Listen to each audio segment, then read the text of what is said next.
हे दोस्तों, मुझे बस अपने 12 मिनट दे दो और मैं आपको प्रॉमिस करता हूँ कि आज मैं आपको ऐसे 7 जापानीज़ फिलॉसफी बताने वाला हूँ जिसकी हेल्प से आप 97% लोगों से आगे निकल जाओगे। और ये सिर्फ फिलॉसफिकल बात नहीं है, इसके पीछे हार्ड हिटिंग फैक्ट्स भी आपके साथ शेयर करूँगा। फैक्चुअली आप कैसे ये चीज़ कर सकते हो, और ये करने के लिए हम जापानीज़ फिलॉसफी क्यों यूज़ कर रहे हैं। जापान एक ऐसा देश है जहाँ साल में 1500 से भी ज़्यादा अर्थक्वेक्स आते हैं, इकोनॉमिक कोलैप्सेस आए हैं, बट इतना सब कुछ होने के बाद भी ये देश आज top 5 economist of the world में आता है।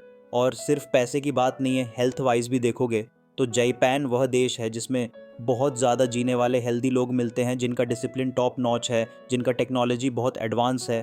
बट इस सब हुआ कैसे? ऐसा तो था नहीं कि इनके पास बहुत ज़्यादा पहले से रिसोर्स थे। इनकी पॉपुलेशन बहुत यंग लोगों की है, जो चीज़ के वजह से जापान इतना आगे निकल गया है। तो इसके पीछे है उनका अनब्रेकेबल माइंडसेट। बिकॉज बिल्डिंग्स एक बार टूट के गिर जाएगी तो बन जाएगा, लेकिन माइंडसेट स्ट्रांग नहीं होगा तो आप ये सब चीज़ें कभी नहीं हो पाएगी। और जापान के पास इतना स्ट्रांग माइंडसेट आया कैसे? उनकी एंशंट फिलॉसफीज़ की वजह से, जो एंशंट फिलॉसफी को भूल नहीं गए हम लोगों की तरह, उन्होंने अपनाया और आज भी उसका यूज़ कर रहा है। ये वही फिलॉसफीज़ हैं जिनके हेल्प से पहले एंशंट जापानीज़ लोग नॉर्मल लोगों को लेके एक वॉरियर में करना है कर देते थे, एक आम इंसान जिनको ये फिलॉसफी सिखा के उनको एक ऐसा योद्धा बना दिया जाता था जो जान ले भी सकता था और दे भी सकता था। ये प्रिंसिपल जो हम आपके साथ शेयर करने वाले हैं उसी प्रिंसिपल्स नहीं है, ये एक्चुअल में आप बोल सकते हैं एक सिस्टम है लाइफ जीने का, जिसे आप कंफर्ट छोड़ के डिसिप्लिन की तरफ जाओगे, कन्फ्यूजन से क्लियरिटी की तरफ जाओगे और फेलियर से फ्रीडम की तरफ जाओगे। ये 7 फिलॉसफी अगर आप अच्छे से समझ गए, और उसको थोड़ा भी अब बताने के लिए मैं आपके साथ कई सारे इंटरेस्टिंग स्टोरी शेयर करूंगा, प्लस मैं एक हैबिट भी आपके साथ शेयर करूंगा जो आज से करना स्टार्ट कर सकते हो इस मॉडर्न टाइम में, जिससे आपका लॉजिकल इमोशनल ब्रेन दोनों हैप्पी रहेंगे। अभी सबसे पहले शुरू करते हैं सबसे पहली जापानीज फिलॉसफी के साथ, जिसके बिना बाकी 6 अधूरे हैं। इस फिलॉसफी को बोलते हैं शुग्यो, मतलब रिचुअल सफरिंग। आपने कई बार ऐसे मॉन्क्स को देखा होगा जो लोग फिजिकली बहुत ज़्यादा चैलेंजिंग ऑफ टाइम्स किसी पेड़ में पंच मारना था कि उनके आयरन फिस्ट बन सके, ऐसी फ्लेक्सिबिलिटी अचीव करना जिससे कि वो अपने बॉडी को पेपर की तरह मोड़ सके। ऐसी कुछ मॉन्ग से एक और फिजिकली चैलेंजिंग काम करते हैं, जहाँ पे वो ठंड के मौसम में फ्रीजिंग वाटरफॉल होता है, वो वहाँ पे जाके आराम से बैठ जाते हैं। उनका बदन कई बार कांपता है, उनका थर थर आते हैं। रूह कपा देने वाली जो ठंडी होती है, वैसी ठंडी में वो वाटरफॉल के सामने जाके बैठते हैं और शांत बैठा रहते हैं। उनका पूरी बदन में कपकपी आती है, बट स्टिल वो लोग हिलते नहीं है। अब बुल टॉर्चर करते ही क्यों है? ये टॉर्चर नहीं है, ये है शुग्यो, एक ऐसी ट्रेनिंग जो आपको पहले अंदर से तोड़ती है और फिर दोबारा और मजबूत बनाती है। तो आज के ज़माने में 99% लोग डिस्कम्फर्ट से भागने पर फोकस करते हैं। ज़रा से गर्मी लगी, भाई ऐसी चालू कर दो, थोड़ा सा भी बोरुआ फ़ोन उठा लो, भूख लगी है, फटाक से कुछ और दे दो।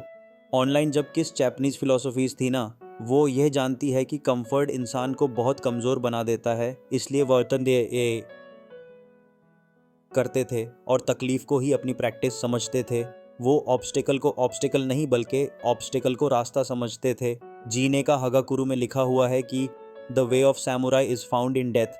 और इसका मतलब ये नहीं है कि डेथ मतलब मरी जाना। डेथ का मतलब है अपने कंफर्ट लविंग वर्जन को मार देना, और कंफर्ट को मारने का बना तो बेस्ट तरीका है डिसिप्लिन मियामोटो मुसाशी, जिन्होंने 60 सदर डुएल जीते हैं। वो सिर्फ तलवार नहीं चलाते थे, वो कैलीग्राफी भी करते थे। क्यों? क्योंकि एक परफेक्ट ब्रश स्ट्रोक बनाने के लिए वही डिसिप्लिन चाहिए जो परफेक्ट स्वॉर्ड चलाने के लिए चाहिए होता है, जो बोरिंग होता है, टायरिंग होता है, बट जो वॉरियर्स वे होता है। इसलिए आप भी शुगियों को अपनी लाइफ में लाना स्टार्ट करो। जान मुझ के डिस्कम्फर्ट की तरफ आगे बढ़ो, भागो मत, उससे डिस्कम्फर्ट की तरफ जाओ। ठंडी लग रही है, फिर भी ठंडे पानी से ना हो, एक दिन बिना पंखे के बैठने की कोशिश करो, बिना फ़ोन के 20 मिनट आधे घंटे बैठने की कोशिश करो। और ये सब कुछ नहीं, और तक छोड़ो, एक्सरसाइज करना स्टार्ट करो। आपको बताया सिर्फ 23% लोग ही है जो एक्सरसाइज रेगुलरली करते हैं। तो ये एक आदत एज मॉडर्न टाइप के शुगियो ही है, अपने आप को जिम में जाके तोड़ना। तो इससे आप 77% लोगों से आगे निकल जाओगे। ये चीज़ को आपको करना है डिसिप्लिन के साथ। और एक बात और याद रखो, discipline without direction is just suffering. But हाँ, आपको बस बिना मीनिंग के सफरिंग नहीं करना है, उसके पीछे एक मीनिंग होना चाहिए। और वो मीनिंग मिलता है प्रिंसिपल नंबर सेकंड से, जिसे बोलता है इकी गाय है। यह पुल शुग्यो आँख की तरह है। तो इकी गाय आपका रीज़न है हर सुबह जोश के साथ उठने का। ये आपको पर्पस देता है, जॉब की रूटीन को रिचुअल बना देता है, जॉब की पेन को प्रोग्रेस बना देता है।